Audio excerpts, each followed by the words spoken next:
Ya. Assalamualaikum warahmatullahi wabarakatuh. Waalaikumsalam warahmatullahi wabarakatuh. Bapak Edwin. Selamat malam, Nita. Selamat malam, Bapak. Gimana kabarnya? Astungkara berkabar baik, Pak. Walas. Terus kan kemarin Nita mau cerita tentang pengalamannya itu. Sekarang tolong diceritakan apa ya yang pengalaman Nita itu? Baik, Pak. Saya izin untuk menceritakannya ya. Ya. Nah, jadi tuh pada tahun 2020 saya kenalan sama cowok, kebetulan kenalannya di Facebook. Nah, kebetulan dia saya malu kok. Ya, karena mungkin ada pacarnya tuh di samping. Enggak ada, Pak, kebetulan. Oh iya. Pacar saya lagi mandi. Nah, kebetulan dia juga kuliah di Jogja, ngambil jurusan pendidikan, pokoknya ngambil jurusan PGSD di Universitas PGRI Yogyakarta. Dia baik, humoris, oke banget sih untuk kalangan cewek. Nah, ya. Hubungan kita jalan sekitar 5 bulan dan saya LDR sama dia. Tapi bulan ke-6 dia nyamperin saya ke Lampung. Karena dia jauh-jauh nih nyamperin saya merasa kalau dia nih berjuang banget gitu, Pak, buat ketemu saya. Dan ternyata perkiraan saya tuh salah. Saya kira dia hanya kepo kayak penasaran gitu sama saya. Nah, setelah ketemu sebulan kemudian saya diputusin, Pak, sama dia. Aduh. Sakit banget, Pak. Nah, setelah itu alasannya itu pun dia bilang dia mau fokus kuliah. Kan dia waktu itu udah semester 4. Jadi ya udah saya iyain aja. Setelah itu saya berusaha lupain dia di semua sosial media dengan cara saya nge-unfollow dia di Instagram, terus saya ngeblokir WA dia, WhatsApp dia juga. Tapi dia tetap nyari-nyari saya, Pak. Nah, saat dia nyari-nyari saya tuh berusaha kayak cuek gitu karena saya merasa harga diri saya waktu itu, waktu diputusin itu kayak nggak ada harga dirinya banget. Nah, setelah itu bulan ketiga saya sama dia putus, dia udah punya cewek, Pak. Dan waktu dia punya cewek saya kayak ya galau gitu, Pak, sampai yang nangis. Ya lucu deh, Pak, kalau diingat-ingat. Nah, setelah putus itu saya jomblo sampai bulan Agustus 2021. Dan ketika jomblo itu banyak yang ngedeketin saya. Tapi sayanya nggak mau buat ngejalanin hubungan dulu karena takut. Nah, di bulan Juni pacar saya yang sekarang ini ngedeketin saya dan kebetulan saya udah kenal dia dari tahun 2019. Awalnya pas dia ngedeketin saya tuh nolak dan bilang saya nggak mau pacaran. Tapi akhirnya di bulan Agustus waktu dia ngajakin saya pacaran lagi, saya bilang oh ya udah deh, karena saya juga butuh orang yang sayang gitu, Pak, sama saya, kayak ya selalu ada gitu buat saya. Bapak jangan ngeledek ya. Nah, enggak, menghayati. Bapak ini yang menghayati. Oh ya.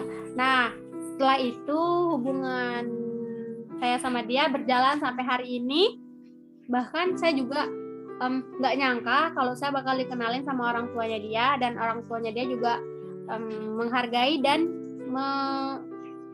merestui lah, bisa dibilang. Jadi saya merasa kegagalan saya waktu itu memberikan saya pelajaran bahwa saya bisa bahagia sekarang. Gitu aja sih, Pak. Kalau pengalaman dari saya.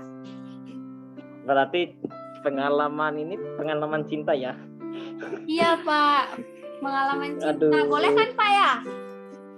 Ya boleh, nggak apa-apa. Malahan ini lebih bagus ini daripada cerita pengalaman-pengalaman yang lain. Pengalaman cinta itu Bapak suka karena cinta itu apa ya? Kalau dibilang ya cinta itu kan dua hati. Ya. Apa? Dua hati menjadi satu ya Pak. Tuh, iya itu. Maaf ya, agak lupa bapaknya. Soalnya Ya, udah nggak tua. apa-apa. Ya, lanjut. Ya, kita langsung aja pertanyaannya. Baik, apakah kamu tipe anak muda yang bisa sangat jelas mengekspresikan tentang apa yang kamu inginkan dan harapkan? Kalau menurut saya bisa Pak. Karena pada saat perasaan trauma saya menghabiskan perasaan tersebut dengan tidak mengizinkan orang lain yang ingin masuk ke kehidupan saya. Nah, tapi ketika saya mengharapkan sesuatu, saya akan mencoba untuk mendapatkan hal itu. Dan pada saat saya siap, ketika orang lain ingin memasuki hidup saya mengizinkan mereka untuk masuk. Begitu Pak. Ya, baik. Nah, apakah itu mempengaruhi reputasi di mata orang tua dan teman-temannya? Kalau untuk reputasi di mata orang tua sih tidak ya Pak. Tapi kalau reputasi di mata teman-teman saya sangat mempengaruhi. Karena teman-teman saya lebih terbuka dan saya bisa menceritakan hal apapun yang terjadi pada saya pada saat itu, dan mereka memberikan saran serta semangat agar saya bisa menjalani hidup dengan lebih baik, dan tentunya menyadarkan saya bahwa saya layak loh untuk orang lain selain dia, gitu Pak. Ya, siap. Apa yang paling nyoman ingat dari kenangan cinta tersebut? Saya ingat. Iya Pak. Ya, kenangan. Kenangan yang saya ingat ya. Saya ingat bahwa pada saat itu saya merasa sangat bahagia bersama dia. Tapi ketika saya merasa kehilangan karena dia meninggalkan saya merasa hampa dan merasa bahwa diri saya ini nggak berharga lagi gitu loh Pak. Kayak ya aku udah ditinggalin, ya aku nggak layak nih buat siapa-siapa. Dan itu mengajarkan saya untuk bersyukur dengan apa yang telah saya lewati. Rasa sakit kemarin memberikan saya kebahagiaan pada saat ini. Dan jujur saya sangat bahagia sekarang Pak. Sama si doinya sekarang ya? Oh iya Pak, bisa Bapak lihat sendiri kan? Iya. Baik, terus apa pelajaran cinta yang Nyoma dapatkan dari hubungan dengan laki-laki tersebut yang mengkhianati dan membohongi diri kamu? Pelajaran yang saya dapatkan adalah saya akan lebih bisa memilah dan memilih perkataan dan perlakuan seperti apa yang bisa membuat saya percaya dengan menunjukkan perbuatan yang real atau yang nyata, bukan sekedar omongan yang manis. Dan saya percaya bahwa karma itu ada. Di saat dulu saya merasa kecewa, sakit hati, bahkan hopeless, hari ini saya bertemu dengan laki-laki yang membuat saya percaya bahwa saya masih pantas mendapatkan kasih sayang yang tulus. Gitu Pak. Oh, kasih yang tulus.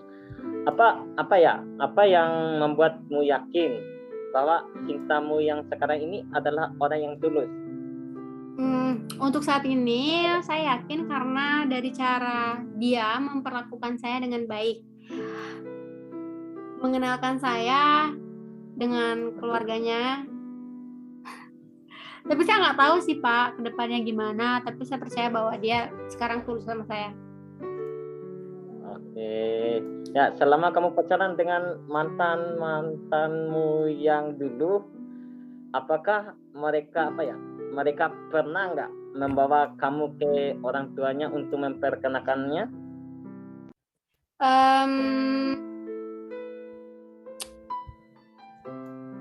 Belum ada sih Pak, belum pernah.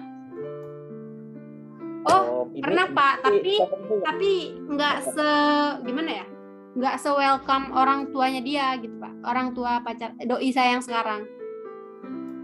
Oh, Begitu. beda ya sama mantan-mantan yang dulu dengan yang sekarang ini.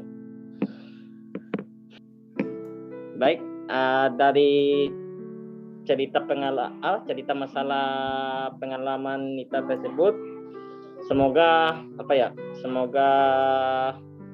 dalam hubungan yang sekarang bisa menjadi lebih baik ya. Yang dulu sebagai pelajaran bagi Nita, semoga yang sekarang bisa menjadi lebih baik dah. Ya Pak, terima kasih Pak. Ya, sekian dari cerita pengalaman tersebut. Ya, mungkin akhiri saja ya Nita, soalnya udah malam juga ini. Ya Pak. Assalamualaikum warahmatullahi wabarakatuh. Waalaikumsalam warahmatullahi wabarakatuh. Selamat malam Bapak, terima kasih. Malam Nita.